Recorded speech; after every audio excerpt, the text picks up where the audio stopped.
Tengo mucha experiencia habiendo pasado durante más de 12 años consultas de atención primaria y todo lo que no aprendí ahí y con lo que me di cuenta que se me quedaba corto mi conocimiento porque no daba respuesta a las preguntas más sencillas, que era: ¿y doctora, por qué tengo esto? Me pareció algo tan increíble. El problema del sobrepeso realmente es más allá que un consumo extra de calorías, ¿no? Hay que entender que hay un problema de un equilibrio hormonal. La comida se ha transformado en una vía de manipulación emocional en la que tapamos muchas ansiedades, muchas emociones. Lo más importante es entender que la población hoy en día está enferma, pero el problema es que la mayoría de la gente está enferma sin saberlo.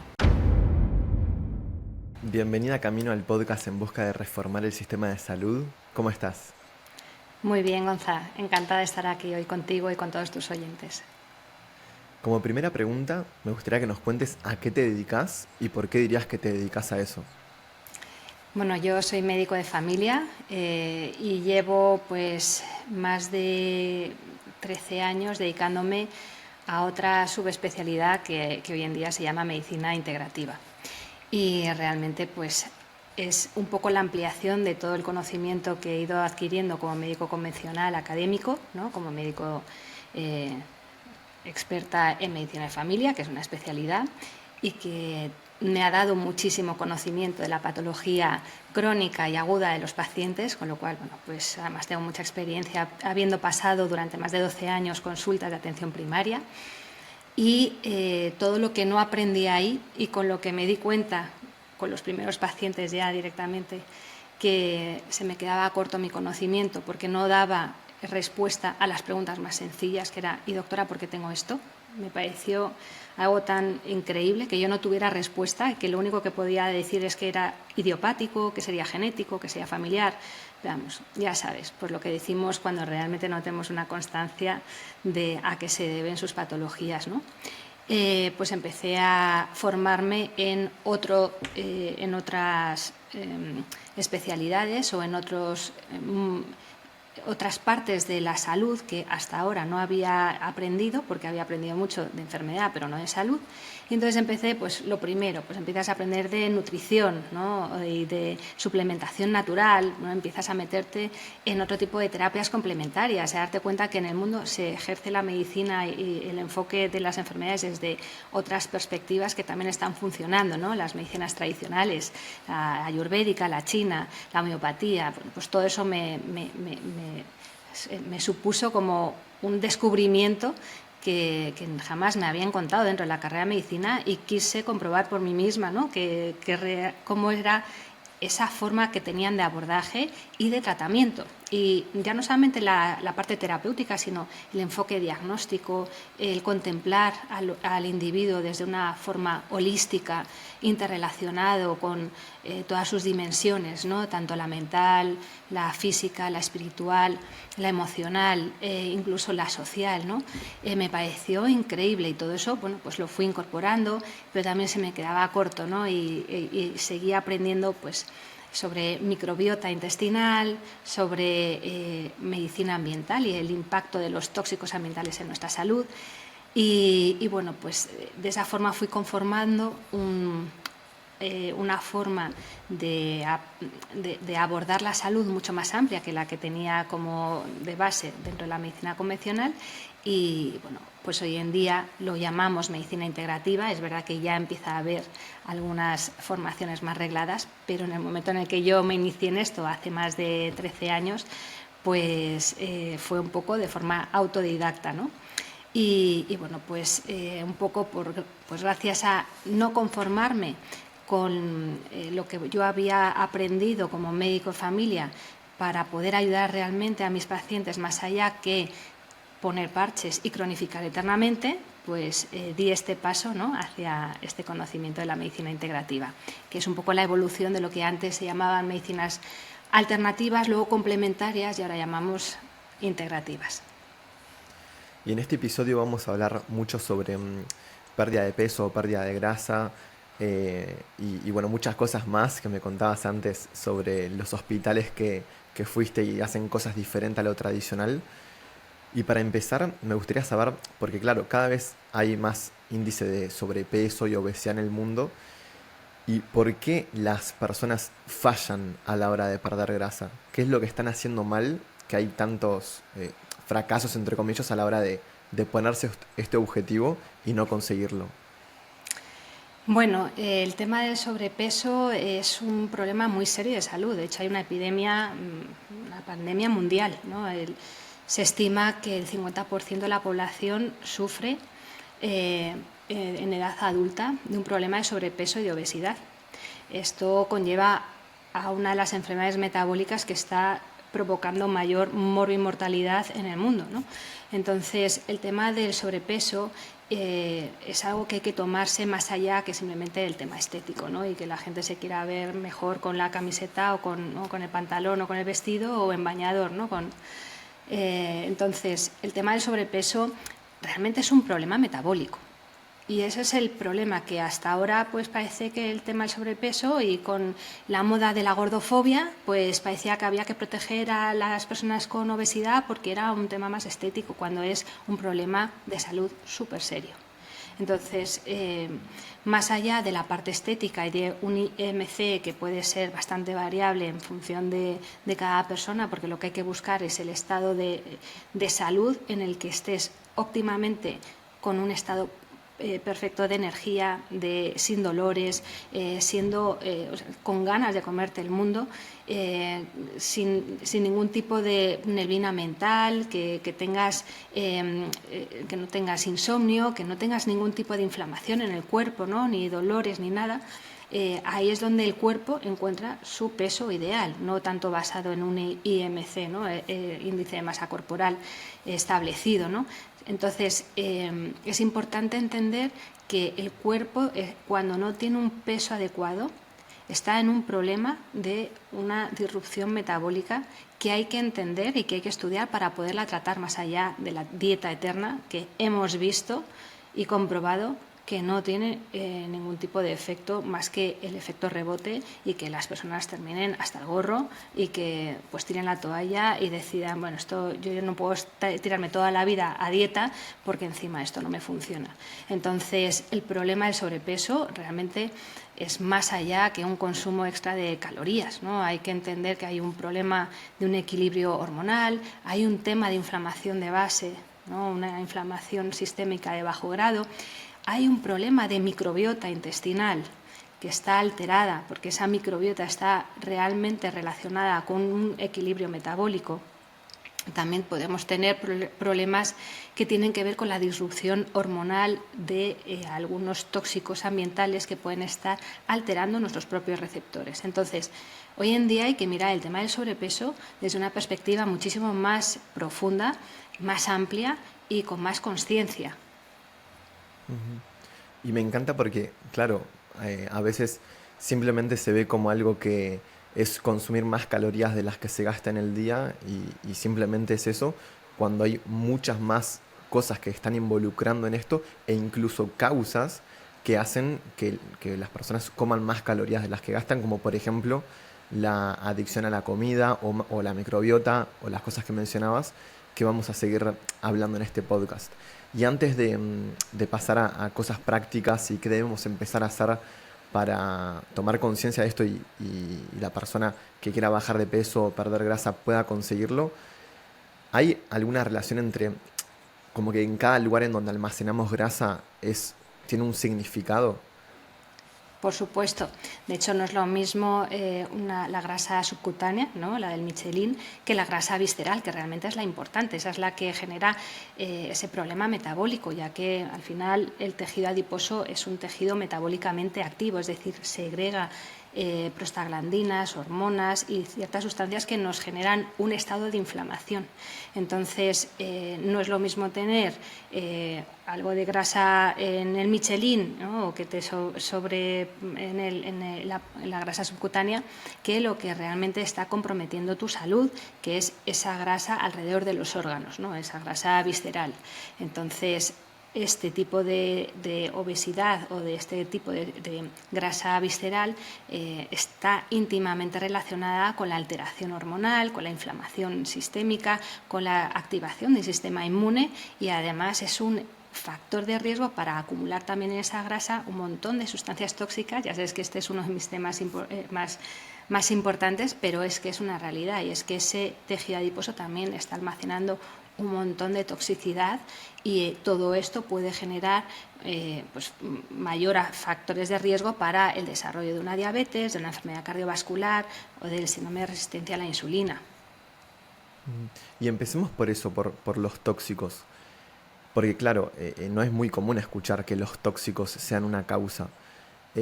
¿Cuáles son estos tóxicos y cómo impactan en la salud y en la ganancia de peso?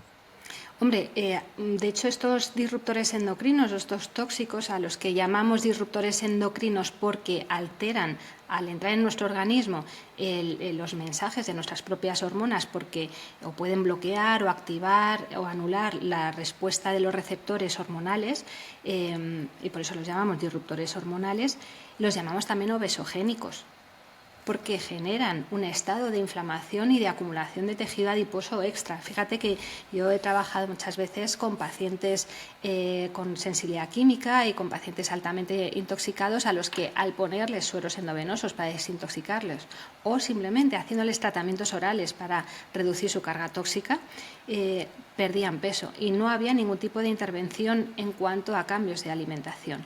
¿Y esto por qué es? Porque esa cantidad de tóxicos, que como tienen esa actividad y esa característica de liposolubilidad, es decir, que penetran muy bien las barreras corporales, las barreras celulares, entran en los tejidos y se acumulan en tejido graso porque son liposolubles, uno de los lugares donde más tóxicos nos podemos encontrar es precisamente en el tejido adiposo. Entonces,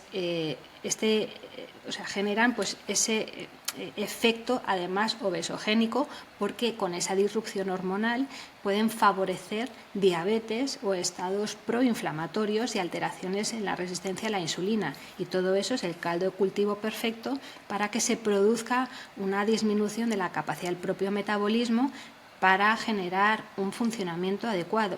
Entonces todo esto está íntimamente relacionado, sí. Esos disruptores endocrinos principalmente los encontramos, por ejemplo, en los plásticos, en los microplásticos que directamente estamos ingiriendo a través de la propia alimentación. Ya sabes que hoy encontramos estudios que nos han demostrado que tenemos microplásticos en todo el organismo, a nivel sanguíneo, a nivel linfático, atraviesan la barrera hematoencefálica, placentaria, es decir, lo tenemos en todo el organismo, y es que tenemos todo el ecosistema está lleno de microplásticos por la propia degradación de los plásticos que estamos viviendo en la era de los plásticos. Entonces terminan degradándose y terminan en nuestros mares, en esos océanos, donde al final los pescados, los peces, los van tragando, igual que otro tipo de residuos industriales, como pueden ser los metales pesados, como el mercurio, el arsénico, el cadmio, que están contaminando también los fondos de nuestros océanos, y esos peces van acumulándolos, y al final nosotros, que estamos en el último eslabón de la cadena trófica, somos los que estamos ingiriendo de forma exponencial todas las concentraciones de microplásticos, de metales pesados y otro tipo de sustancias. Entonces todo eso luego entra en nuestro organismo y genera toda esa disrupción hormonal. Principalmente está en esos microplásticos, en metales pesados, pero también lo tenemos en talatos, bencenos, bisfenoles, lo tenemos en productos que tenemos incluso en la limpieza de nuestros hogares o en nuestra propia cosmética, porque a través de la piel ya sabes que absorbemos muchísimas sustancias. La piel es un órgano de absorción y esto hay que tenerlo en cuenta, y de hecho a nivel terapéutico ya sabes que muchas veces utilizamos productos tópicos para tratar, ¿no?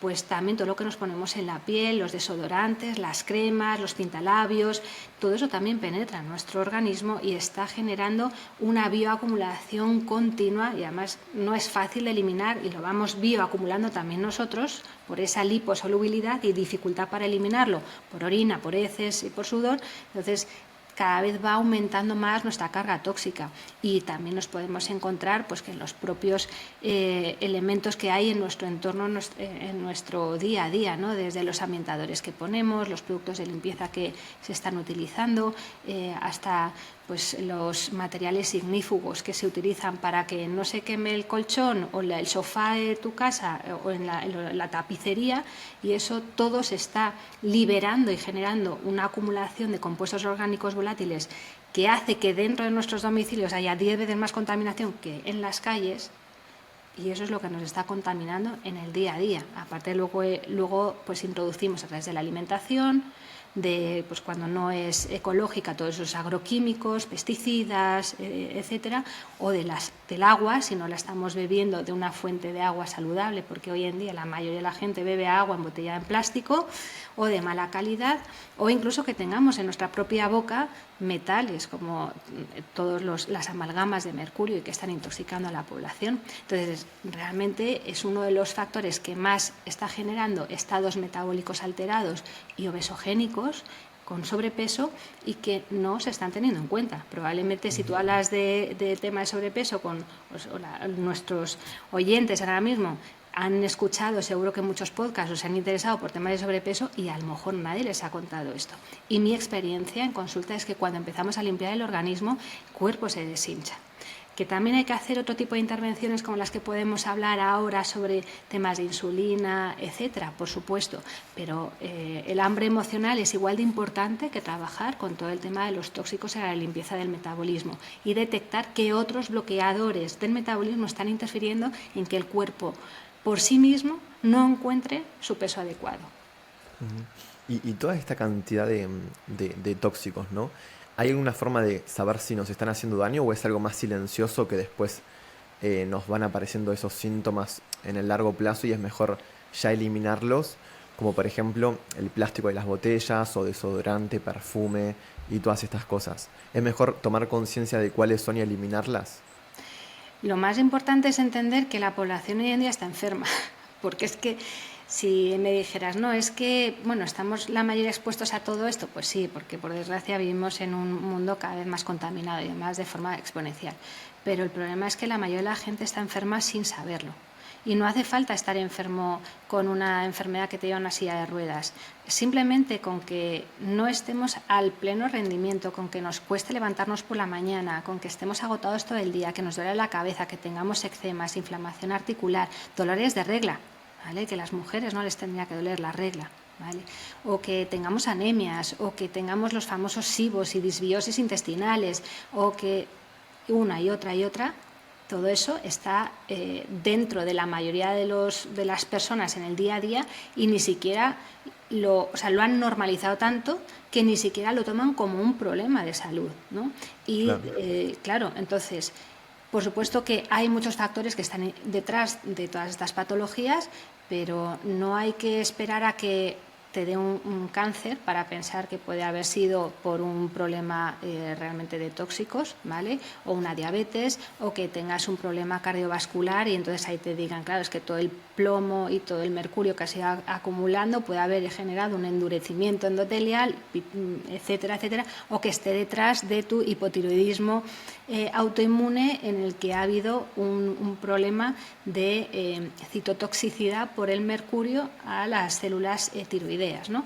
Entonces, no es que haya que esperar a tener una enfermedad para decir yo sí tengo un problema con los tóxicos, sino que es que probablemente detrás de muchos de tus dolores de cabeza o de problemas de la piel o alérgicos o lo que sea, puede haber un problema de disrupción hormonal y de toxicidad. Entonces, lo mejor, principio de precaución, porque la gente es como que se escuda, bueno, si las autoridades sanitarias no están diciendo nada, no me están advirtiendo, no me están, supongo que me estarán cuidando, pues vamos con bastante retraso.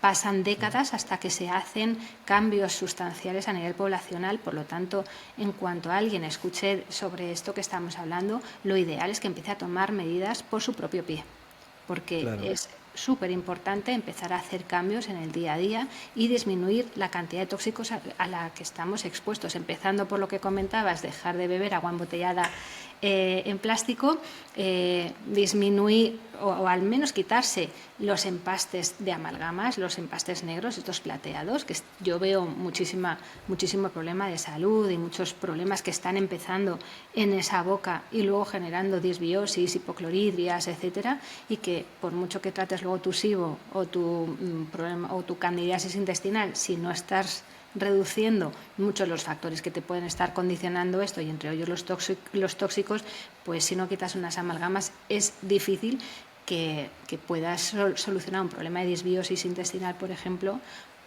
a largo plazo, ¿no? Y luego tenemos pues tantas recidivas de personas que están hartas de hacer no sé cuántos ciclos de antibiótico para su Helicobacter pylori y no se han mirado y nadie les ha advertido la importancia de retirar, por ejemplo, unas amalgamas, ¿no? Entonces sí, hay que tomar acción y hay que, de forma preventiva, que es fundamental, no hay que hacer solamente intervención en la salud cuando estamos enfermos, sino de forma preventiva, empezar a vivir en un mundo mucho más limpio. Claro, y lo bueno de esto es que es simplemente tomar conciencia de cuáles son estos tóxicos y reemplazarlos por cosas más naturales, ¿no? O sea que acá Exacto. claramente es un problema de educación y de toma de conciencia, porque si a mí desde chico me hubiesen hablado de esto, de repente tenía Claro. otro perfume, o mi agua la ponía en otro Hubieras lugar, ¿no? elegido con libertad para decidir lo Exacto. mejor para ti. Ese es el problema, que no hay información sobre esto. Y al final, Ujú. pues el ciudadano es libre, ¿no?, de elegir lo mejor para cada uno, pero ¿cómo vamos a elegir si no tienes conocimiento de lo que está generando un problema potencial en tu salud? O sea, si tú lo supieras, pues en vez de elegir un desodorante, elegirías el otro, porque realmente tampoco hay tanta diferencia, por mucho que la gente dice, bueno, pues que el mundo sin tóxicos es carísimo. No, porque es que a lo mejor pasamos de utilizar 25 productos de limpieza en el domicilio, porque uno lo utilizas para el váter, otro para la cocina, otro para el salón, o para no sé qué, a utilizar 2 productos de limpieza sin tóxicos, que además es que te van a ahorrar, sobre todo en salud, porque cuando la gente hace este pensamiento más cuantitativo de lo que invierte en ciertos productos para hacer un cambio de vida más saludable, digo, es que espérate a que te pase la factura la enfermedad, ¿no? Entonces, con un cambio de conciencia y bueno, pues con este conocimiento sí que puedes optar por otro tipo de alternativas que sean más saludables, y ya no solamente para ti, sino para el propio planeta, porque lo que generamos en el planeta luego lo revertimos en nuestra salud, ¿no? Entonces sí, es muy importante tener ese tipo de información para empezar a hacer cambios y empezar a elegir pues lo mejor que pueda ser para ti. Pero como esta información es muy difícil que haya profesionales que te lo den, pues claro, hay que empezar a hacer divulgación como estamos haciendo aquí, y a que los propios profesionales de la salud aprendan de medicina ambiental, que es un conocimiento transversal de la medicina, es súper necesario, y que ya, bueno, pues se ha advertido hace ciertos años para que haya un avance en este conocimiento, pero no se está impulsando realmente. Ujú. Hoy mencionabas sobre el hambre emocional. ¿Qué es exactamente y por qué es importante entender qué es? Bueno, a ver, el hambre emocional es una mala relación que puedas tener con la comida en la que eliges comer sin hambre real.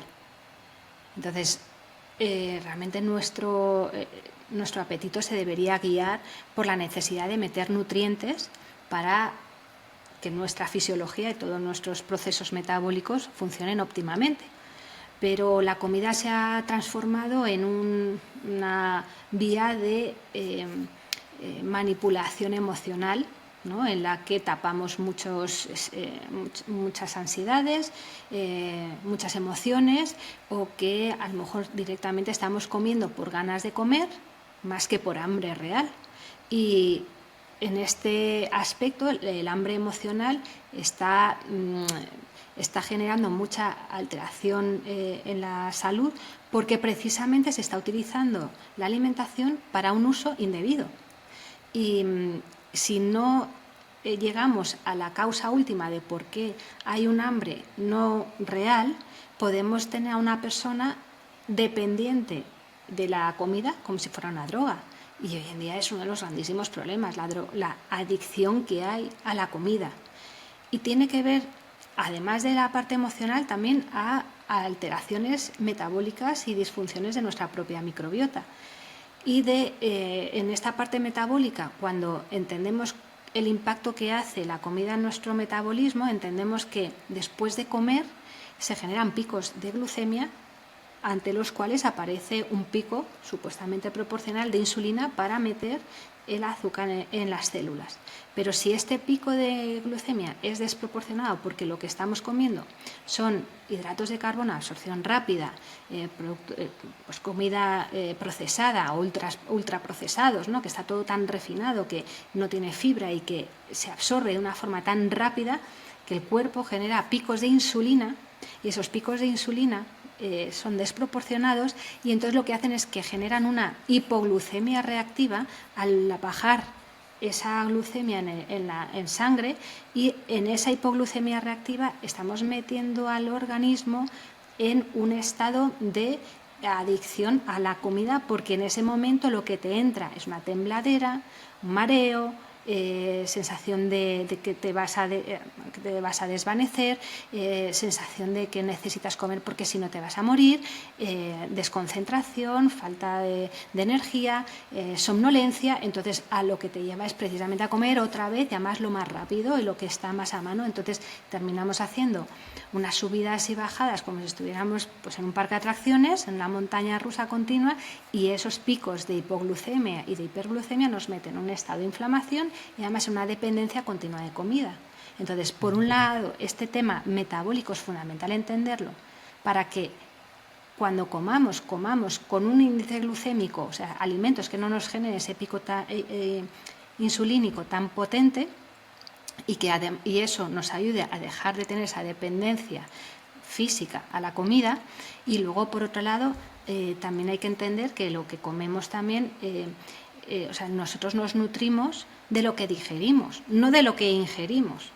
Entonces, para digerir correctamente, necesitamos que nuestro sistema enzimático esté funcionando bien, y hoy en día se come sin hambre, simplemente porque estamos con esa alteración metabólica hormonal, y entonces lo que estamos haciendo es meter alimentos en nuestro organismo cuando no corresponde, y cuando no corresponde lo que solemos generar es apagamos nuestro fuego, ¿no? Enzimático y nuestra actividad intestinal, con lo cual estamos metiendo alimentos que no se van a digerir bien, y es uno de los inicios de una hipocloridria, para que luego empecemos con los problemas de disbiosis, sobrecrecimientos bacterianos y toda la historia por alteración del complejo motor migratorio, estreñimientos, diarreas y todos los síntomas de los sobrecrecimientos oportunistas, ¿no? Entonces, realmente la comida la tenemos que entender que en ese hambre, en esa adicción a la comida, hay muchas cosas que hay que tocar a nivel físico.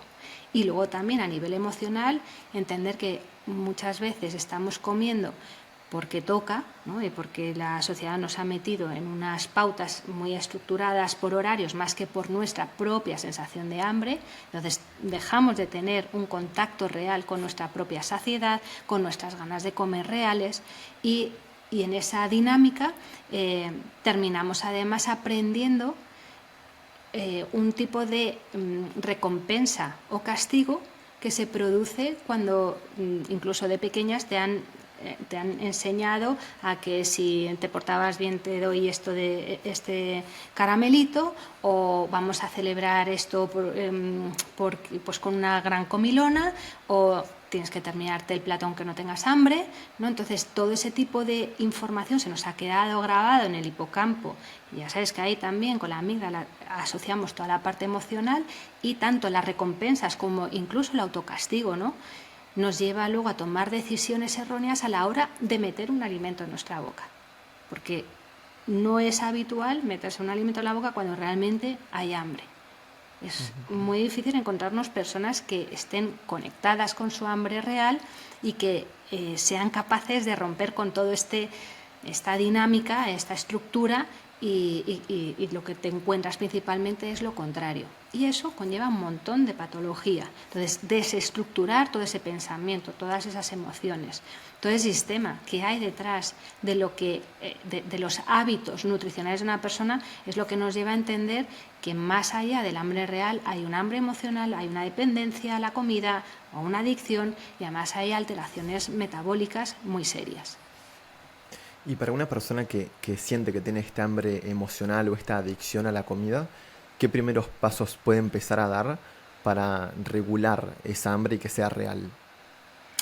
Mira, una de las cosas más interesantes, bueno, una de las primeras cosas que hay que hacer es empezar a bajar la insulina, como por lo que te he comentado. Entonces, empezar a hacer un tipo de alimentación saludable, que desde luego es comida real, ¿vale? Sin ultra procesados, ni alimentos empaquetados, porque ni bebidas más allá que el agua, porque todo eso es un cúmulo de alimentos con un alto índice glucémico que van a meterte en esa dinámica, ¿no? En esa montaña rusa, en ese exceso de insulina y de glucemias. Entonces, ir a la alimentación real es fundamental, porque lo que nos da la naturaleza pues tiene la fibra necesaria, los nutrientes necesarios para que calmen ese hambre y para que puedas conseguir los nutrientes adecuados, que realmente es lo que necesitas cuando comes, ¿vale? Meter nutrientes. Entonces, empezar a comer comida real es uno de los grandes cambios que hay que hacer. Otro de mis grandes lemas es no comer si no tienes hambre. Porque igual que estamos con el punto de hay mucha gente que está comiendo con mucho hambre emocional, porque toca y todo esto, hay mucha gente que come sin hambre y ni siquiera son conscientes. Pero no, ¿cómo me voy a ir a la cama sin comer nada, sin cenar nada? Así de gente lo piensa, y seguro que mucha gente que nos esté escuchando ahora dirá, yo soy una de ellas. Pero muchísima gente, ¿cómo me voy a ir a la cama sin cenar? Pues si no tienes hambre no comas, porque es que lo único que te va a aportar eso es poca cosa. Porque si no hay hambre, no hay una actividad enzimática adecuada, lo único que vas a hacer es meter una inflamación en tu organismo. O en el desayuno, hay gente que desayuna, ¿cómo voy a salir de casa sin desayunar? Pues puedes vivir sin desayunar, porque desayunar es romper el ayuno, simplemente el ayuno nocturno lo puedes romper antes o después, ¿no? Entonces, no comer sin hambre es fundamental. Y luego también, otra de las cosas más interesantes para recuperar hambre real es iniciarse en lo que es la dinámica del ayuno intermitente o ayunos prolongados. Esto es una de las herramientas más potentes que existen hoy en día, que no es medicalizada, o sea, es fuera de tener que dar fármacos a los pacientes. Es una de las mejores herramientas que yo he encontrado para ayudar a mejorar la salud. Y es que el dejar un tiempo de descanso al intestino y a todo el sistema gastrointestinal, mientras no se está digiriendo, ese tiempo de no digestión se está empleando en reparación, en eliminación, en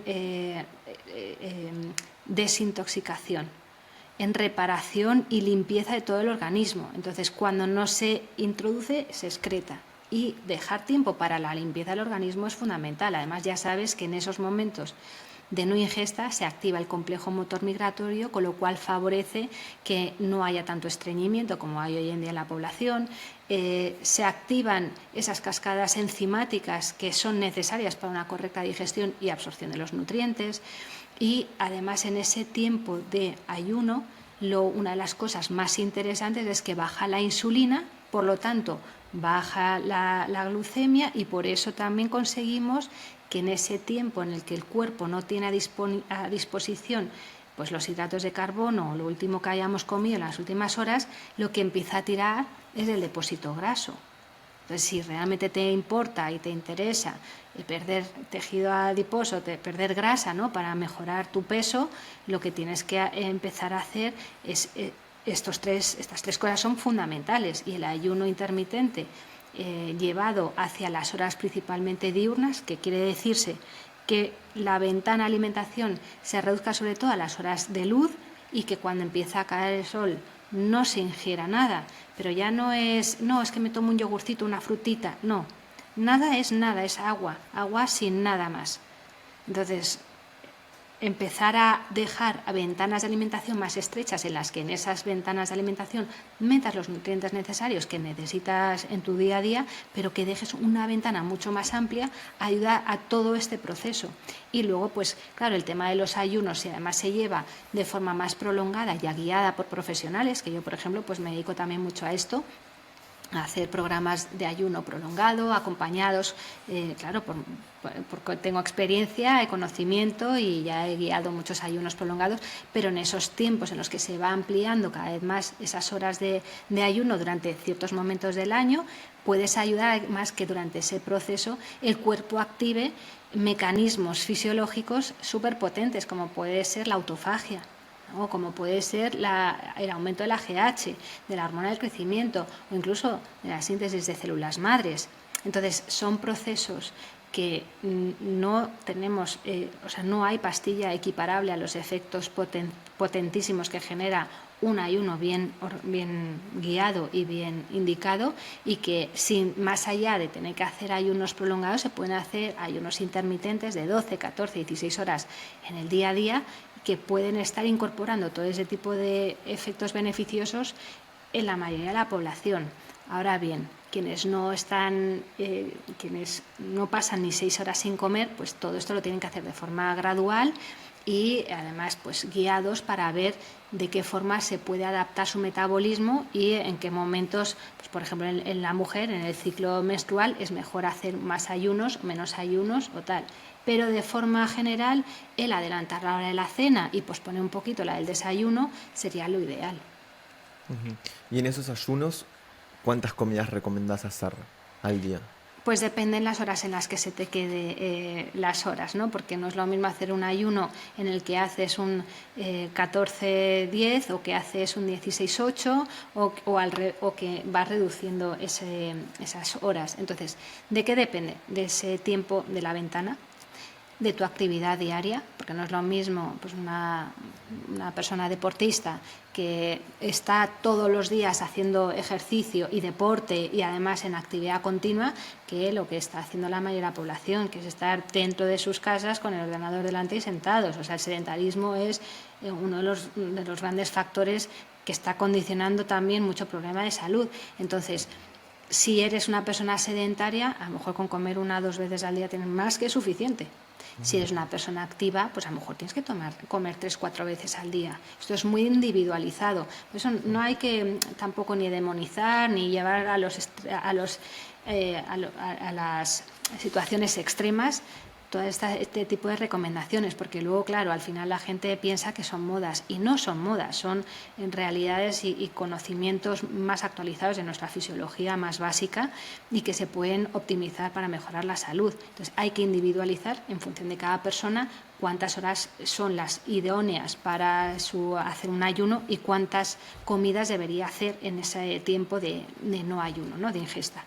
Y ahí es donde hay que meter los nutrientes necesarios, porque eso ahí es donde hay que optimizar para que la alimentación sea de alta densidad nutricional.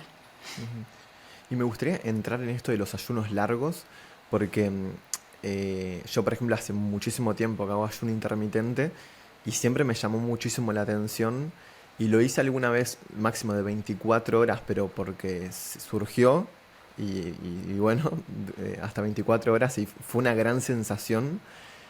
Entonces, ¿por qué ayunos largos? ¿Cuál es la diferencia con los beneficios que tendría un ayuno intermitente más 14-10 o 16-8? ¿Por qué de vez en cuando es bueno hacer un ayuno prolongado? Y después te voy a preguntar tipo cómo hacerlo, pero primero... Claro, aquí radica el efecto que tú quieras llevarte para la salud. Realmente, si lo único que te interesa es bajar inflamación, bueno, lo único que tampoco está mal, ¿no? Ayudar a que el cuerpo empiece a tener más tiempo de descanso, de detoxificación, etcétera, con un ayuno de 16 horas, de 16-8, o sea, 16 horas de ayuno, 8 de ingesta, en el que ahí distribuyes pues 2 o 3 comidas en el día, pues quizá es suficiente. Y ya solamente hacer eso es un buen mecanismo para mejorar la energía, para empezar a dormir mejor. Mucha gente dice, es que yo desde que hago merienda cena, que yo les digo, adelanta la cena y hazla a las 6 de la tarde, a las 7, y en vez de merenda, pues haces ya una merienda cena o haces una cena ahí, ¿no? que tampoco tiene que ser muy copiosa, porque realmente ya vamos hacia la recogida, hacia el descanso, entonces tampoco necesitamos meter mucha cantidad, ¿no? Que hay gente que dice, bueno, pues tengo que compensar. No tienes que compensar, o sea, tienes que comer lo que necesitas en ese momento y ya está.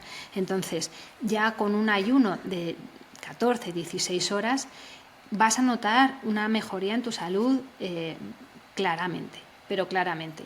No tiene por qué ser todos los días, porque luego hay gente que es como muy metódica y si y tiene que mirar el reloj, ya termina siendo algo como que es muy natural y viene de una consecuencia de hacer una alimentación mucho más saludable. O sea, esto todo tiene que ser con lógica, con sentido común, habiendo trabajado primero con lo básico, que es con la alimentación, ¿no? Y que también pues evitar todo ese sedentarismo. O sea, todo el tema de la alimentación, ejercicio es fundamental. Entonces, un ayuno intermitente como el que tú estás haciendo o como el que muchas personas ya empiezan a hacer, ya está dando un montón de beneficios. Pero si quieres extras, si quieres esos bonus que genera el ayuno prolongado, esos bonus son la activación de la autofagia, o sea, que tu propio cuerpo empiece a utilizar los propios residuos, los propios metabolitos de desecho en la construcción de células nuevas, de proteínas nuevas, de organelas nuevas. O sea, que tu propio cuerpo haga ese reciclaje y que se libere de tóxicos y que ayude a eliminar toda esa cantidad de disruptores endocrinos, metabolitos tóxicos, etcétera. Para eso necesitas muchas más horas. No nos vale con un 16-8. Entonces, si realmente quieres hacer un proceso de sanación, de limpieza profunda, de desintoxicación, te tienes que plantear un ayuno más prolongado. Por eso, este tipo de terapias se utilizan mucho pues, en circunstancias en las que los pacientes están enfermos y quieren tener una oportunidad profunda de mejorar su salud, o personas que quieren de forma preventiva ir trabajando su cuerpo de una forma más profunda. Entonces, ya no solamente es la autofagia, sino la activación de hormona del crecimiento, del AGH, y también la activación de células madre. Entonces, este tipo de eventos no se consiguen con ayunos intermitentes. Se consiguen cuando ya estás en un estado de cetosis.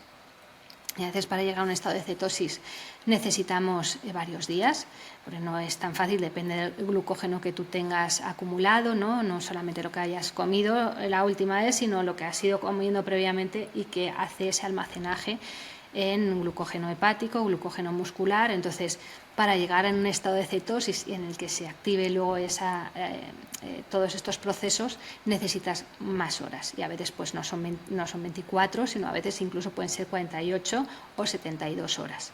Entonces, siempre que hagas ayuno vas a tener algún tipo de beneficio. Luego también no es lo mismo hacer un ayuno si eres pues eso, sedentario, que si además estás haciendo ejercicio, ¿no? Pero cualquier inicio en el ayuno, aunque sea intermitente en el día a día, que reduzcas tu ventana de alimentación a menores horas en el día y dejes más tiempo de descanso, ya estás empezando a promocionar un tipo de actividad antiinflamatoria en tu cuerpo. Y luego, si quieres realmente hacer un proceso profundo de terapéutico, ahí yo ya sí que indico un ayuno más prolongado, que puedan ser pues de unos días, o dependiendo de tu patología, a veces pues hay que ponerse en manos de personas que pueden llegar a acompañar en retiros de ayuno, como yo he podido hacer, y yo he hecho acompañamientos largos también de varias semanas, ¿no? Podríamos estar, o sea, realmente un individuo en normopeso podría estar sin comer un mes. Esto es una locura, pero es que es así. Bebiendo líquido, bebiendo electrolitos, pero podrías estar a plato opuesto, ¿no? Porque empiezas a consumir tu propia grasa, y el tejido adiposo que tenemos, el contagio de calorías que te supone, es que te da aproximadamente para un mes. Entonces, sin tener que llegar a esos extremos, porque en esos extremos pues ya son indicaciones terapéuticas pues en patologías específicas, se pueden hacer ayunos prolongados. Yo siempre os recomiendo ponerse en manos de personas y de terapeutas, y si es posible de médicos, por supuesto, expertos en ayuno, para que puedan guiarte de forma adecuada, porque en este proceso, como te decía, como también se están liberando estas utilizando la grasa de tu organismo para nutrirte.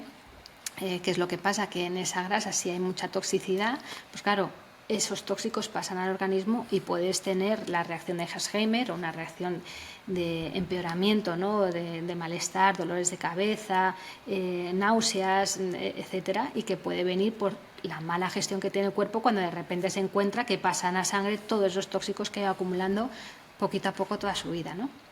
Entonces, bueno, pues hay muchas opciones para hacer un ayuno terapéutico, desde un ayuno intermitente a uno más prolongado, en función de cuál sea la meta a conseguir. Y para este tipo de ayunos prolongados de 48, 72 horas, ¿para qué tipo de patologías? Porque claro, vos decías que se puede hacer como prevención una persona ya saludable, pero específicamente para qué patologías crees que es muy, como que estaría indicado y sería muy interesante hacer? Bueno, principalmente síndrome metabólico, o sea, que es realmente lo que está matando hoy en día a la población, ¿no? Entonces y además es el que tiene tantísimas personas, el síndrome metabólico, que consiste pues en un sobrepeso con hipertensión, dislipemia, ¿no? Entonces, las personas que están con esta situación metabólica son las que más se benefician, porque como uno de los grandes beneficios que se consiguen con el ayuno es bajar la insulina. Al bajar esta insulina, que está íntimamente relacionada con la inflamación sistémica y con el síndrome metabólico, ya estamos metiendo a un paciente en un beneficio que les va a reducir esa insulina y esa activación de prostaglandinas y de toda la cascada inflamatoria que está detrás de ese problema metabólico y con el efecto cardiovascular, ¿no?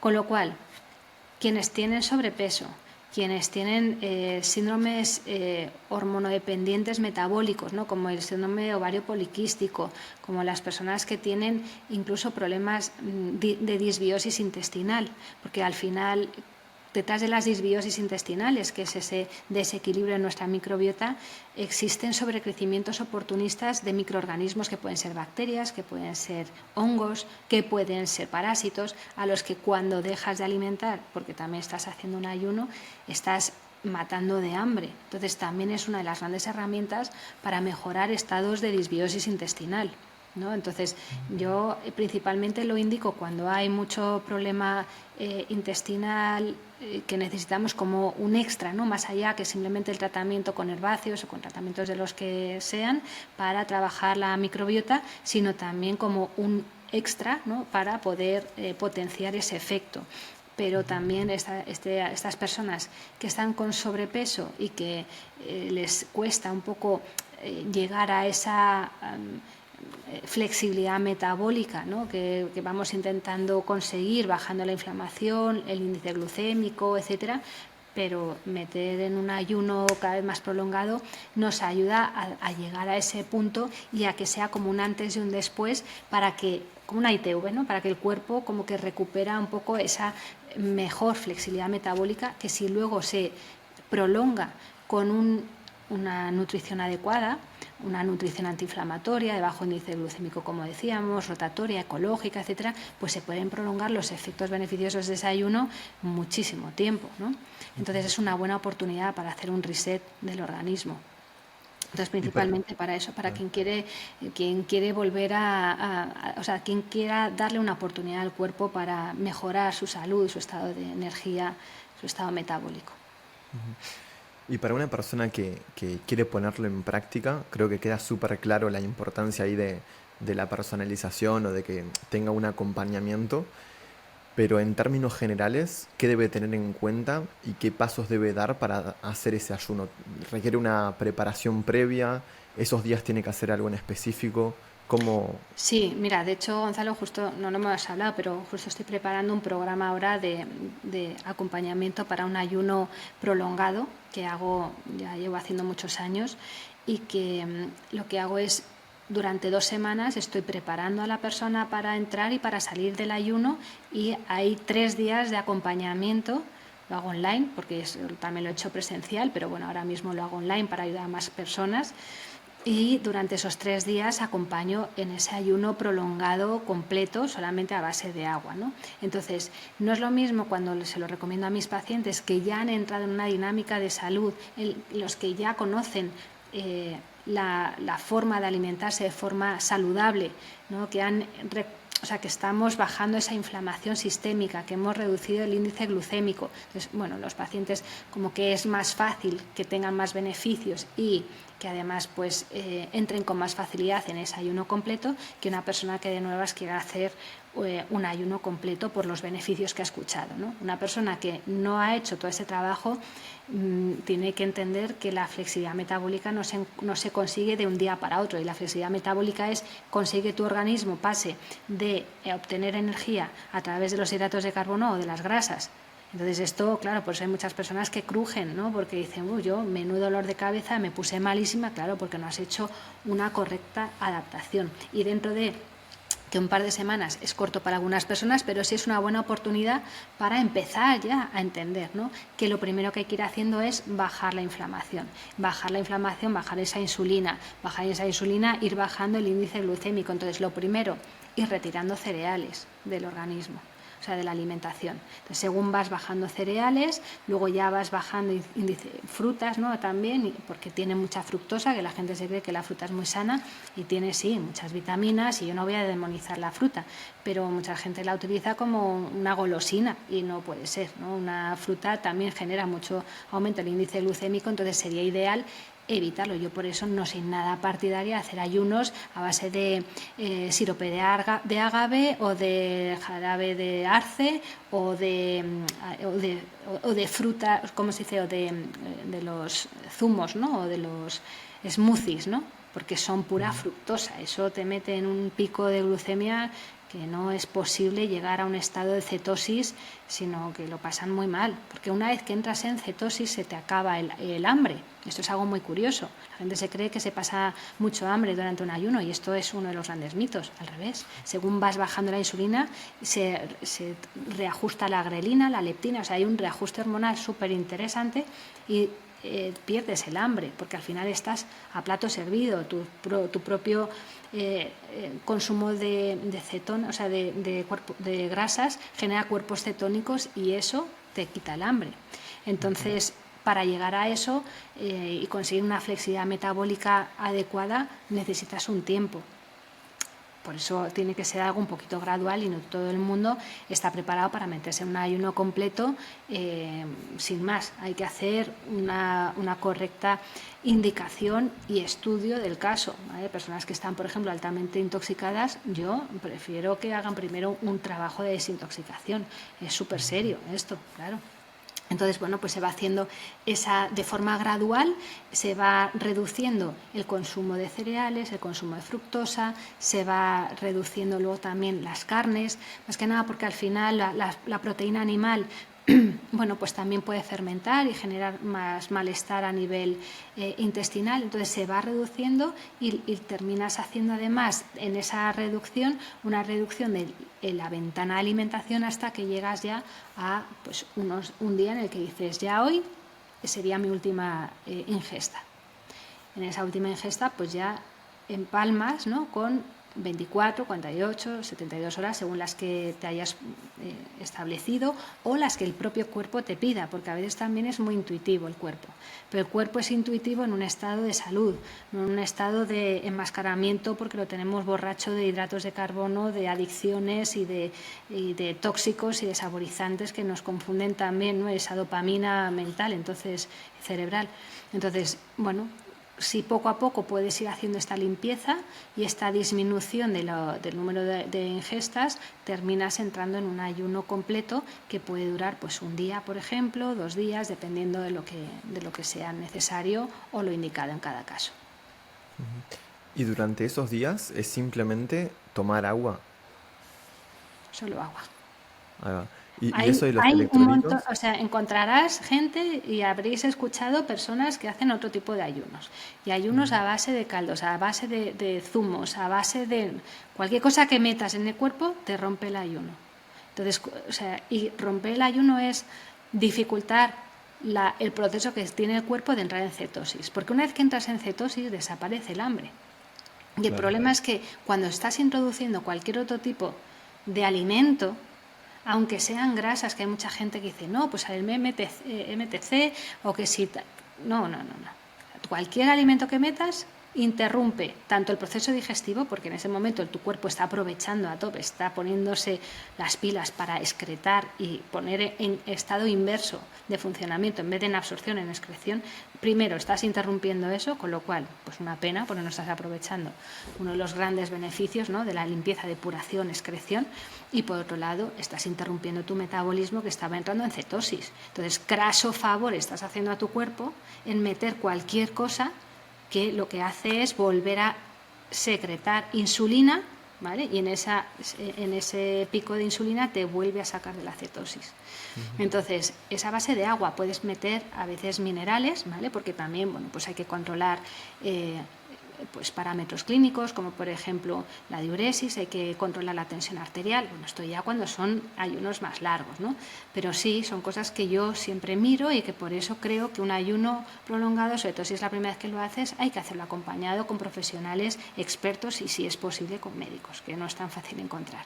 Entonces se puede hacer simplemente pues eso, incorporando agua de calidad, agua que lo puedes meter solutos, que puede ser agua de mar, o que puedes comprarte hidroelectrolitos, y con eso vas ayudando a que el cuerpo se hidrate pero detoxifique, y que se hidrate pero entre en cetosis, y con eso es suficiente. Hay algunas contraindicaciones, no todo el mundo lo puede hacer, ¿vale? Hay algunas patologías pues que pues contraindican, ¿no? Desde una gota, ¿no?, desde una hiperuricemia, hasta procesos que pueden ser graves de salud, como una hepatopatía o una nefropatía grave, pero realmente no hay muchos problemas de salud o sea, no es tan frecuente encontrarse con este tipo de patologías en personas que quieren hacer ayuno. Ahora sí, una de las grandes contraindicaciones son las personas que tienen antecedentes de TCA, trastorno de la conducta alimentaria, porque no está para nada indicado en una persona que se le puede reactivar una mala relación con la comida patológica, como que puede volver a desencadenar pues procesos de anorexia o de bulimia. Entonces esto es uno de los grandes problemas. Y luego ya pues fuera de esto, las edades extremas de la vida, ¿no? Los niños que por hacer ayuno prolongado pues no está indicado, porque están en pleno crecimiento. Ahora bien, que mucha gente me lo pregunta, el ayuno intermitente en niños es que es completamente intuitivo. No hace falta nada más que se levanten, que coman, porque están tirando ya de sus propias grasas. Entonces hay que esperar a que se les despierte el propio apetito, y eso puede llevar pues a que haya niños que a lo mejor pues se van al cole sin desayunar y les entra el hambre en el cole, pues que coman, que desayunen ahí, ¿no? Y estás metiéndole ahí un ayuno intermitente completamente guiado. En fin, esto es un poco como las contraindicaciones, ¿no?, o mujeres que están en edad en momento de gestación o lactancia. Pues en esos momentos no se debe hacer Sí, súper claro, y creo que es súper importante saberlo. Y ya terminando con esta sección, tenía la pregunta anotada de: ¿es posible perder grasa de alguna parte en específico del cuerpo, como por ejemplo grasa abdominal? Bueno, ese es uno de los grandes mitos. La gente se cree que para perder grasa abdominal tiene que ponerse a hacer flexiones abdominales. No. Para perder grasa abdominal tienes que perder grasa corporal total. O sea, no hay una forma de que solamente vaya ahí. Es verdad que haciendo ejercicio puedes tonificar musculatura, y por eso pues se te note más la chocolatina, o que sostenga más el abdomen, ¿no? Pero realmente quien tiene grasa abdominal o grasa central tiene que perder grasa de todo el organismo. Y ahí también hay que entender la distribución de la grasa, que puede ser más central y que tiene que ver con, por ejemplo, exceso de cortisol. Por eso también es muy importante, una de las cosas que no se tienen en cuenta. Y ahora, si alguien quiere perder grasa, tiene que descansar. O sea, no puedes estar pretendiendo perder peso y estar en un estado de cansancio, agotamiento y estrés, porque eso es haces todo lo contrario de lo que te está llevando el cuerpo en un estado de estrés, que lo que necesita el cuerpo es tener siempre azúcar en sangre disponible para cualquier evento, ¿no? Que como le tienes en hiperalerta, pues no es posible llevarlo a un estado de salud y de bajada de peso, porque lo primero que tienes que hacer es bajar ese estrés, ese nivel de angustia, de ansiedad y sobre todo de falta de descanso. Si no hay un descanso, además cuando no dormimos bien, cuando no tenemos una sincronía con nuestros ritmos circadianos, es altamente posible que generes mayor resistencia a la insulina. Entonces, todos los efectos que intentas conseguir haciendo ayunos intermitentes más prolongados o lo que puedas hacer para bajar de peso, pues si no estás con un descanso adecuado es muy frustrante. Entonces hay que descansar. Hay que descansar, bajar el estrés y luego hay que movilizar el cuerpo. El cuerpo es fundamental que lo movilicemos, que no hace falta matarse en un gimnasio o hacer dominadas para conseguir que el cuerpo libere y reduzca esa concentración de grasa, ¿no? A veces pues el propio caminar en el día 10.000, entre 8.000 y 10.000 pasos, que es lo que nos dicen los estudios científicos, es que esto está demostrado, nos ayudan a bajar morbo y mortalidad, pero también a reducir la concentración del tejido adiposo, porque lo que necesita un ejercicio más pausado que el hacer ejercicios de fuerza o de altísima intensidad es sobre todo lo que consume es grasa. Los ejercicios de alta intensidad lo que consumen principalmente son hidratos de carbono o el glucógeno. Entonces, si realmente lo que quieres es perder grasa, también es importante tener en cuenta que hay que caminar todos los días. Y esos 10.000 pasos, si además los haces a una velocidad en la que sudas, también te ayuda a detoxificar y a reducir mortalidad. Una de las cosas que mencionabas al principio es que te consideras como una médica inconformista. ¿De dónde nació esa inconformidad? Bueno, porque, primero porque cuando me enfrenté, como decía al principio, a mis primeros pacientes, me di cuenta que las cosas más básicas no las sabía y yo no me quería quedar con eso, simplemente pues decirle al paciente que era todo idiopático. Pues fue una de las grandes causas, ¿no? De no conformarme con eso y luego también de no conformarme con seguir viendo a mis pacientes mes tras mes por la misma receta o al revés, que venían a por más, porque al final la polimedicación genera también efectos secundarios que hay que volver a medicar. Entonces, claro, eso me parecía como, o sea, ¿para qué estudiar tantos años de medicina si luego no estoy realmente sanando? Estoy, pues sosteniendo, sí, alivias en el sufrimiento, oye, que bienvenido sea, pero realmente no estaba yo con la sensación de estoy sanando, ¿no? Estoy ayudando realmente en su salud a mis pacientes. Entonces viene de ahí y luego también, pues de que yo soy una persona muy inconformista, que todo me lo cuestiono, que yo intento siempre mejorar y además buscar lo mejor para mis pacientes y que soy también muy culo inquieto y mente inquieta. Entonces el saber que hay otras formas de sanar que no me habían enseñado dentro de nuestra docencia académica, pues también me inquietó y dije, ¿qué es lo que me estoy perdiendo, ¿no? Y luego también haber vivido en primera persona pues eventos traumáticos que pues me llevaron a replantearme que la medicina está muy deshumanizada, que no estamos cuidando realmente al paciente en todas sus dimensiones, más allá que la física, y el sufrimiento que supone una enfermedad va más allá que el dolor. Entonces nosotros nos dedicamos mucho a trabajar con el dolor, pero no con el sufrimiento del paciente, y eso implica el conocimiento de esferas psicoemocionales que son fundamentales que los médicos conozcamos, porque no estamos hablando de efecto placebo, estamos hablando de poder ayudar al paciente a transitar la enfermedad como una crisis vital, a que pueda trascender y entender que es una oportunidad para hacer un cambio, para transformar, para evolucionar en su vida. Yo es una de las cosas que les digo a mis pacientes, ¿no? que me alegro de poder estar en un momento que es de muchísima fragilidad, ¿no? Y de mucha vulnerabilidad, pero si se aprovecha bien es un momento de transformación absoluta. Y a través de las crisis de salud muchas personas toman decisiones que no habían tomado hasta entonces, ¿no? Y que el cuerpo les está hablando a gritos y que por fin pues pueden entender en mis consultas que ese cuerpo se está intentando manifestar para que haya un cambio. Entonces, el ver que hay esta oportunidad de trabajar con la salud desde otra perspectiva, desde una forma mucho más profunda, global, en el que ves transformaciones y sanación de pacientes. pues es que, bueno, pues fue un poco la forma en la que yo también dije, aquí hay mucho más que hacer, no me puedo conformar con hacer simplemente lo que hoy en día va a hacer la IA en 0, entonces yo ya me adelanté a eso y dije, aquí hay mucho más que hacer, y además que es maravilloso, porque trabajar así con los pacientes es súper gratificante, tanto para el paciente como para el propio profesional.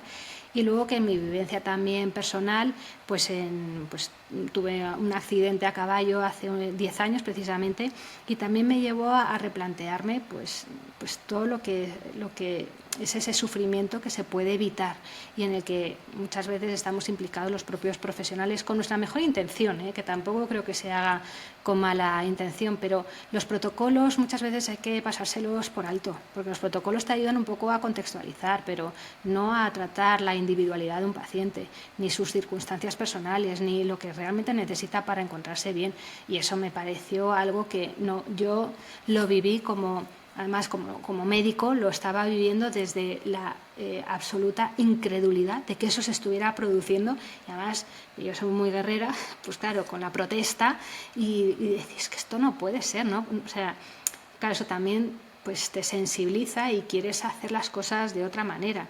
Y bueno, y además yo en ese momento, pues sí, justo hace 10 años cuando me pasó, yo ya estaba iniciándome, ya llevaba 2 o 3 años aprendiendo de otro tipo de terapias complementarias y yo quería saber cómo se estaba haciendo la medicina fuera de España y cómo se estaba haciendo en otras partes del mundo, si realmente hay otras opciones, ¿no? Más allá de la medicina tradicional china, ¿no? Que eso pues quizás es como lo más, o la medicina ayurvédica, pero que hay otros hospitales en el mundo donde se está haciendo otro abordaje de la salud y que se puede incorporar en nuestra práctica clínica de hoy en día y que por desconocimiento no nos atrevemos, ¿no? Y que hay hospitales, pues como te estaba comentando antes, yo me fui a Alemania, me fui a Suiza, me fui a Inglaterra a conocer hospitales integrativos y además pues muchos de ellos también con una mirada antroposófica, ¿no? Con una base en la antroposofía que utiliza desde la arteterapia hasta los aceites esenciales o los emplastes para poder ayudar a mejorar pues dolores hepáticos y que utiliza también la danza terapia, el movimiento para mejorar a los pacientes, incluso a los pacientes que están ingresados y se ponen espacios, y me acuerdo pues yendo a uno de los hospitales que incluso tenían en el jardín las camas de hospital, o sea, podían llevar las camas del hospital, los pacientes, bueno, los auxiliares al jardín para que el paciente estuviera en contacto con el sol, con la naturaleza, incluso a los que podían caminar, había como unas zonas estas en laberinto, ¿no? Internas, porque les ayuda también a trabajar con su trabajo interior, ¿no? Con su desarrollo personal. Bueno, me parecía increíble los baños que hacían de agua con esencias. Es que yo decía, pero esto es un oasis, no, pues es un hospital, pues como se hace en otras partes del mundo de forma convencional. Pues ellos, además de lo que era lo convencional, también incorporaban esto. Y cómo se trataba al paciente, me acuerdo en las sesiones clínicas, que opinaba igual el médico, el cirujano, que el auxiliar, que decía, no, a este señor no podemos entrar a tomarle la tensión a esta hora porque es el momento en el que está descansando. Y se tomaba en consideración su opinión igual que la que decía el médico. Y eso a mí me dejaba, vamos, y claro, la forma de relacionarse con el paciente, de considerar sus necesidades también espirituales, trabajar con todas esas dimensiones es súper importante para la recuperación real de un paciente. Y bueno, por no decirte que es que encima en esos hospitales la cafetería era ecológica, era orgánica, o sea, se comía ya no solamente para los propios pacientes, sino para los propios profesionales de la salud, que hoy en día les tenemos, están pues en un espacio insalubre, ¿no? Con disrupción circadiana, sin poder dormir ni descansar, sin poder pensar bien, con una alimentación inflamatoria y bueno, que da pena, pero es que los propios profesionales son los primeros que se les está cuidando, además de todo el problema de los tóxicos que hay en un hospital, pues todo lleno de asepsia a base de productos químicos sintéticos que están inhalando continuamente los profesionales. Entonces, hay tantas cosas que cambian, hay tantas cosas que se pueden hacer, que yo te animo, como te decía Gonzalo, a que puedas tú también conocer este tipo de abordajes que hay de la salud fuera de lo que conocemos en nuestro día a día en el mundo occidental y convencional. Ujú. Sí, es que a mí a veces cuando me dicen, Gonza, ¿qué especialidad vas a hacer? A mí lo que me gustaría una vez que termine la carrera de medicina es dar la vuelta al mundo visitando hospitales, desde hospitales de medicina china hasta India, hasta la última tecnología en Estados Unidos o en cualquier país del mundo para encontrarme con eso, porque todo lo que vos me decías recién me parece sorprendente que haya un espacio para conectar con la naturaleza y bueno, así me imagino que hay muchísimas más cosas que después de repente se pueden ir integrando para ir mejorando el sistema de salud. Y para finalizar, si ahora tuvieses una varita mágica y le pudieses hacer 3 cambios al sistema de salud actual, ¿qué cambios les harías? Bueno, es que así resumirlo en tres, no sé por dónde empezar, ¿no? Pero bueno, hay que humanizarlo, yo creo que hay que recuestionarse los protocolos generalizados, porque nos dan una base, una estructura sobre la que actuar, pero yo creo que muchas veces hay que romper ese tipo de protocolos para individualizar con el paciente que tienes delante y empezar a pensar qué es lo que realmente a ese paciente le puede ayudar para mejorar su salud. Entonces, bueno, replantearse, recuestionarse, empezar a no conformarse con lo establecido, ya salir un poquito de la caja, ¿no? Recuestionarse las cosas y tener pensamiento crítico, creo que es una de las cosas más importantes que tenemos que empezar a hacer los profesionales. Porque si empezamos a recuestionarnos, yo creo que podríamos hacer muchas cosas mucho más humanas, ¿eh? Y probablemente daríamos en la tecla de lo que necesita el paciente para sanar, que a veces no es tanto lo que hacemos nosotros, sino lo que podemos ayudarle a conseguir que su propio cuerpo regenere y que su propio cuerpo entre en estado de autocuración. Entonces, esto es un arte, esto no está escrito, esto es un arte y esto tiene mucho que ver con la parte humana, con la capacidad de ponerte en el lugar del otro, ¿no? Entonces, bueno, pues esto sería una de las primeras cosas que creo que serían interesantes.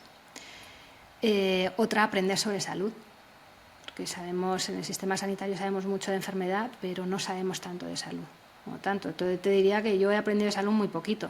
Yo he aprendido de salud a posteriori, pues aprendiendo lo que es la nutrición, lo que son los ritmos circadianos, lo que es el ayuno, lo que es la microbiota, lo que son los tóxicos ambientales, lo que es la inflamación, lo que es el ejercicio saludable, la relación adecuada con la naturaleza, la exposición adecuada al sol. Todo eso hay que aprenderlo, porque aunque yo soy muy inconformista y siempre quiero buscar qué hay detrás de los diagnósticos, que hoy ponemos tantas sentencias médicas con diagnósticos sintomáticos, que no realmente lo único que dicen es el síntoma, ¿no? o la cantidad de síntomas que tiene el paciente, pero no nos están diciendo realmente cuál es la causa última, o sea, a qué se debe todos esos síntomas, y que aunque yo soy muy inconformista y siempre busco realmente qué es lo que hay para intentar ir ahí, ¿no? Que es donde veo que se solventan y se solucionan muchos problemas, a veces ni siquiera hace falta llegar hasta el último punto, sino que buscando la forma de que el propio cuerpo entre en un estado de salud, desaparece la enfermedad. Y esto es algo que tampoco se contempla dentro de la medicina. Pero es que os invito a probarlo. Si podemos incorporar todos esos hábitos de vida saludables para que el paciente empiece a alimentarse de una forma saludable, antiinflamatoria, rotatoria, para no machacar el sistema inmune, que mejore su microbiota intestinal, que les mejoremos el estreñimiento y las diarreas que tienen, que les ayudemos a limpiar su organismo en la cantidad de tóxicos a las que están expuestos, si les ayudamos a bajar su inflamación, si les ayudamos a reconectar con la naturaleza y también con su parte más psicoemocional. Es que muchas veces, solamente con eso, el cuerpo sana. Entonces, que no tenemos tanta capacidad los médicos de sanar, eso es un tema del propio organismo de nuestro paciente. Entonces, si este tema también lo pudiéramos incorporar como cambio, el conocimiento de los hábitos de salud que nos ayudan a mejorar las enfermedades de nuestros pacientes, yo creo que cambiaría mucho la historia y la película. Yo sé que me has pedido 3, pero te he dicho 2, pero 2 muy largas. Sí, sí, está y, genial igual. Y luego, pues no sé, yo creo que hay que empatizar, ¿no?, con lo que es el sufrimiento del paciente para intentar minimizarlo más allá del dolor que tiene y acompañarlo en ese proceso. Porque la intervención también psicoemocional y social es igual de importante que muchas de las acciones que hacemos a nivel farmacológico, médico y tal, sino entender que esa persona está pasando por un proceso vital, que nosotros estamos, bueno, pues en un momento de muchísima vulnerabilidad del paciente y que en ese momento de apertura nuestras palabras pueden generar mucho bien, pero también mucho mal. Por eso hay que tener mucho cuidado con esas sentencias médicas, ¿no? Entonces, no romperle nunca la posibilidad de que su proceso pueda sanarse. Porque luego, no, ha sido una curación espontánea. Bueno, hombre, es que a lo mejor ha dado con otro tipo de teclas. Entonces, que un profesional de la salud no sepa cómo trabajar con esto, no pasa nada, porque no podemos saber todo, es imposible. Pero sí que le demos la opción, si no le podemos acompañar nosotros en ese proceso psicoemocional y de autoindagación y desarrollo personal que pueda aprovechar con esa crisis, que le animemos a que haga ese trabajo más emocional, psicológico y espiritual, por otro lado. Porque si le decimos, no, es que no puede hacer nada más, es que le estamos cortando las alas de que ese paciente, que esa persona siga explorando. Entonces me parece que hay que tener un poquito de humildad, ¿no?, para saber que hasta dónde podemos llegar y dónde podemos ofrecerle al paciente la opción de seguir indagando e investigando fuera, ¿no? Y por eso creo que es otra de las cosas que hay que cambiar. Que no podemos decirle a un paciente lo mismo que con esto, con que no, sus analíticas están bien, usted está bien, váyase al psicólogo porque probablemente su problema digestivo sea por la ansiedad que tiene. Cuando a lo mejor es simplemente pues un problema de no estar actualizado el propio profesional y que con las analíticas que le ha hecho pues no son suficientes para saber si tiene realmente una celiaquía o un SIBO, y le estás diciendo que realmente que se va al loquero. Bueno, hombre, no, hay que tener un poquito de humildad y decir, si el paciente se sigue quejando, no tacharlo de pesado, ¿no? Y de que no, hay que tener la humildad de decir, oye, es que a lo mejor lo que yo puedo hacerte es limitado. Es que esto es muy difícil, porque con lo mucho que sabemos y con la cantidad de técnicas que tenemos hoy en día a nuestra disposición parece que es imposible, pero es verdad, es muy limitado lo que hacemos. Entonces, que a lo mejor con lo que estamos haciendo no estamos dando con el origen real de los problemas de salud de esa persona. Entonces, no coartarle las alas al paciente de que pueda explorar fuera y decirle, mire, con lo que yo le he hecho, con lo que yo veo aquí, no encuentro la causa de su dolencia, de su problema de salud, pero busque en otro lado. Porque si tú a ese paciente le dices eso, el paciente va a buscar y además te va a dar las gracias. Pero hay mucha soberbia, mucho ego, y entonces nos lleva muchas veces al profesional de salud y a los médicos a decir, no, usted está todo bien, esa analítica está perfecta. Lo suyo debe ser del estrés. Entonces, bueno, que sí, que hay que trabajar con el estrés, la ansiedad, por supuesto, pero es que esta es la muletilla que ojalá estas tres cosas pudieran servir para replantearnos el sistema. Así que ahí te los dejo, espero que te sirvan, porque Sí, sí. yo es una de las... Bueno, pues yo trabajo eso con mis pacientes y estoy muy concienciada en que hay que hacer un cambio de paradigma y hay que ayudar a que haya un cambio real en el modelo de salud de hoy en día, porque se puede, se puede. Seguro. Así que muchísimas gracias por pasarte por el podcast y estoy Muchísimas seguro gracias a ti, Gonzalo. de que todos estos cambios vamos a conseguir que se vayan al sistema de salud. Estoy seguro va a ser inevitable. Claro que Así que sí, juntos vamos a conseguirlo. claro que sí. Yo estoy en el mismo barco que tú, así que vamos a por ello. Un abrazo, Gonzalo, y muchísimas gracias. Gracias. Qué bueno. Bueno, me encantó.